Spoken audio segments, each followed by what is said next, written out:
Hey there, it's Rachel from All About Planners. In this video I'm doing a review of the Minimalism Art Dotted Notebook. So this is a cheaper alternative to some of the other notebooks that are more well known for bullet journaling, such as the, I'm going to say this wrong, Leuchtturm, you know what I'm talking about, the one that comes in all the pretty colours. So that one is like the original bullet journal. I have it here for comparison, which I'll do in a sec. And then also the Rhodia Gold Book and some of those other more well-known ones for bullet journaling. This one is a cheaper alternative, however it doesn't have as many features. So let's have a closer look. So in terms of the size, it's a bit narrower than the original or more well-known bullet journal notebooks. It's about 5.25 inches wide by about 8.25 inches high. So I have these other ones here for comparison. So in terms of the Rhodia Gold Book, you can see that it's a lot narrower, and that one's a lot wider. This one also comes with a bunch of like pre-done pages for you, like the future log, whereas this one doesn't. And it's also a bit narrower than the, I'm not going to even bother trying to pronounce it, than that one. As you can see, a bit more narrower. And these ones also come with ribbon bookmarks, multiple ribbon bookmarks, whereas this one only has one. So just again for that size comparison.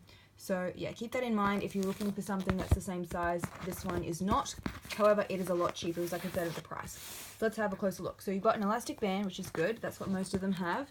What you would expect. Let me just get rid of this. The notebook. The usual, this belongs to page. And then we go into the dot grid pages. So one of the reasons I think it's a lot cheaper is because there are no page numbers. So most bullet journal notebooks have that, so you save a ton of time having to rewrite it yourself. And this also does not have an index or a key or anything like that. It is literally just a notebook with dot grid pages. So if you don't mind, I guess, the manual aspect of doing that, or you're someone that doesn't need to keep an index because you're very organized with your bullet journal, or you just use like a clip and you go, okay, this part is my weekly spreads, this half is like my to-do list, and you have a separate notebook for all your sort of random lists and notes and things, then you could use something like this to accompany another bullet journal notebook. So I did some pen testing, of course, always do some pen testing. Okay, so this was the Tombow brush pen. As you can see, there is quite a lot of ghosting on that.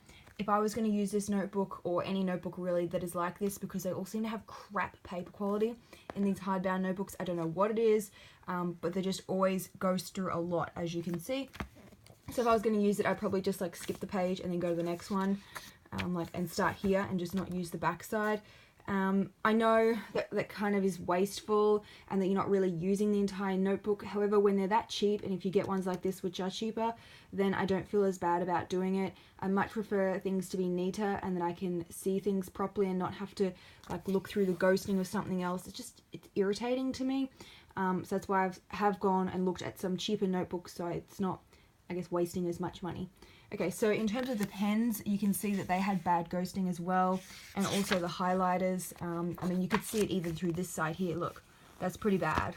That's not good at all. So if you do want a cheap alternative, keep in mind, if you're someone like me that doesn't like seeing that as well, and you're skipping every second page because the paper quality is crap, you might be better off splurging for a more expensive one.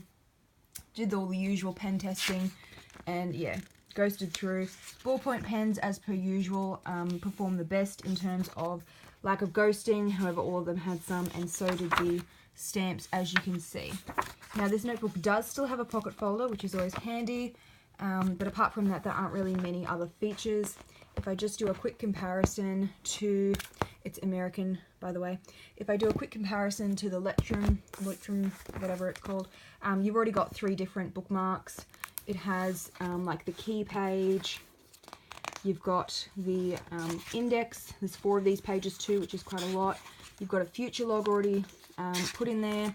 The numbers are on the pages to help you find things easier. It's also bigger, so you can fit more on the page. So in terms of the width, you're probably not going to notice too much if you're carrying something that's a bit wider than the other one around with you, and you can fit more on the page when they're wider. However, if you're someone that does like one page per day, then the Minimalism Art might be a good option, because then you're not like wasting as much paper.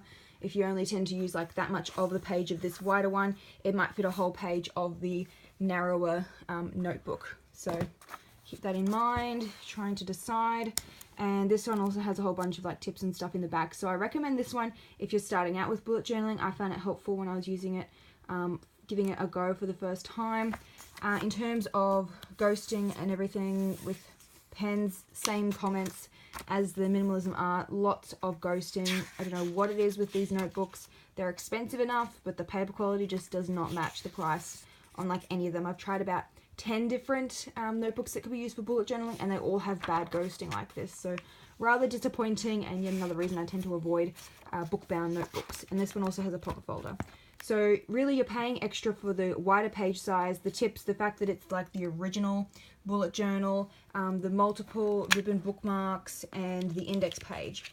So if you're okay with doing a bit of DIY and spending a little longer setting up your notebook, then go for the cheaper one, the Minimalism art, this one here. And if you are wanting something that's ready to go from the get-go, go with the Leuchtturm, however you pronounce that. Go with this one if you want something that's like a done-for-you version. So I hope you found this review helpful. Don't forget to subscribe. The little button is below. If you want more planner reviews, I usually do 1 or 2 each week, and I'll see you in the next one.